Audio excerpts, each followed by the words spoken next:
हाँ, आवाज क्लियर है।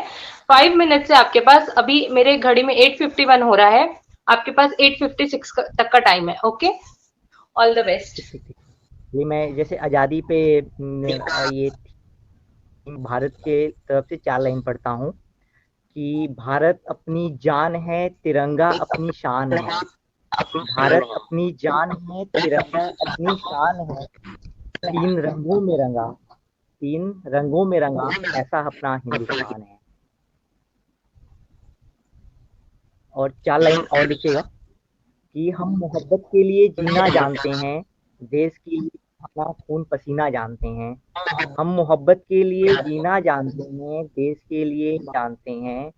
अगर आग उठी भारत की ओर तो, अगर आग उठी भारत की ओर तो, हम घर में घुसकर फाड़ना सीना भी जानते हैं।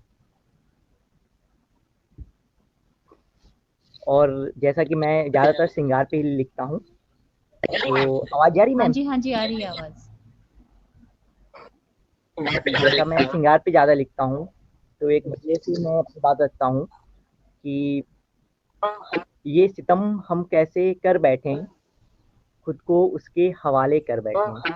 ये सितम हम कैसे कर बैठें, खुद को उसके हवाले कर बैठें। इतना नादान होता है, इतना नादान होता है, ये नादान कैसे कर बैठें।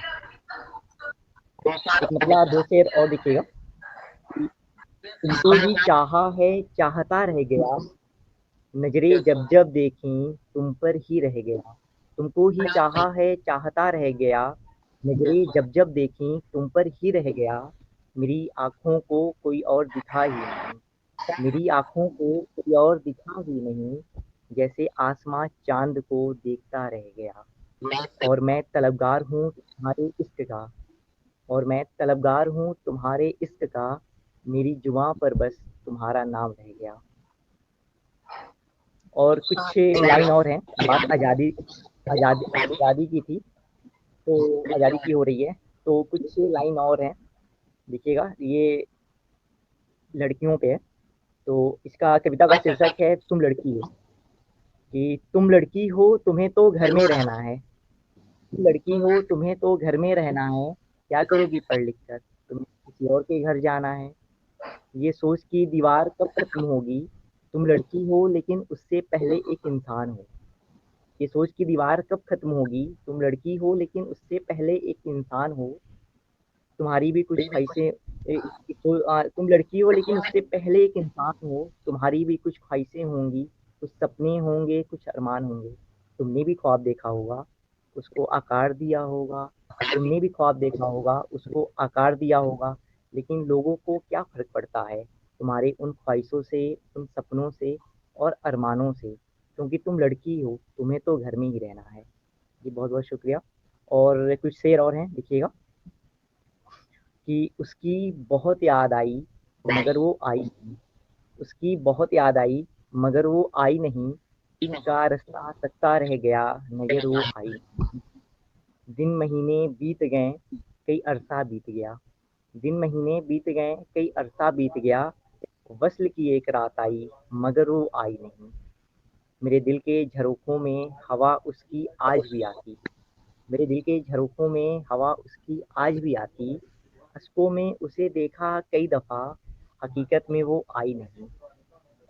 ख्वाहिशें दफन हो गईं, सपने टूट गए, मन हार गया। ख्वाहिशें दफन हो गईं, सपने टूट गए, मन हार गया। अब खुद को कैसे समझाएं जब वो आई नहीं, खुद को कैसे समझाएं जब वो आई नहीं। और आखिरी मक्ता लिखिएगा कि उत्कर्ष तुझ पर तोहमत बहुत लगाते हैं लोग, उत्कर्ष तुझ पर तोहमत बहुत लगाते हैं लोग, मगर तेरे ख्यालों में भी वो बेपर्दा नजर आई नहीं। जी, बहुत बहुत शुक्रिया। और एक आखिरी 4 लाइन और लिखिएगा कि कुछ न पूछो, मेरा हाल पूछ लेना। कुछ न पूछो मगर मेरा हाल पूछ लेना, मेरी उदासी की वजह एक बार पूछ लेना। तुमसे दूर होकर किस कदर जी रहा, तुमसे दूर होकर किस कदर जी रहा, बस यही एक खूबसूरत सवाल पूछ लेना, बस यही एक खूबसूरत सवाल पूछ लेना। जी बहुत बहुत शुक्रिया इतने प्यार से सुनने के लिए। शुक्रिया उत्कर्ष। आप अच्छा उत्कर्ष आप ये बता दीजिए कि आपको किस पोएट्री के बेसिस पे जज होना है, फर्स्ट वाली या सेकंड वाली? आपने शायरीज भी बोली है, तो किस पोएट्री के बेसिस पे आपको जज होना है? मैम मैंने सुना है लड़की पे कि तुम मैम लड़की मैंने हो। सुना है लड़की पे कि तुम लड़की हो। ओके। तो ma'am Sonal ma'am please note करिएगा कि इनको जो इन्होंने पोयम सुनाई लड़की वाली उस पे इनका जजमेंट हो। Thank you Utkarsh.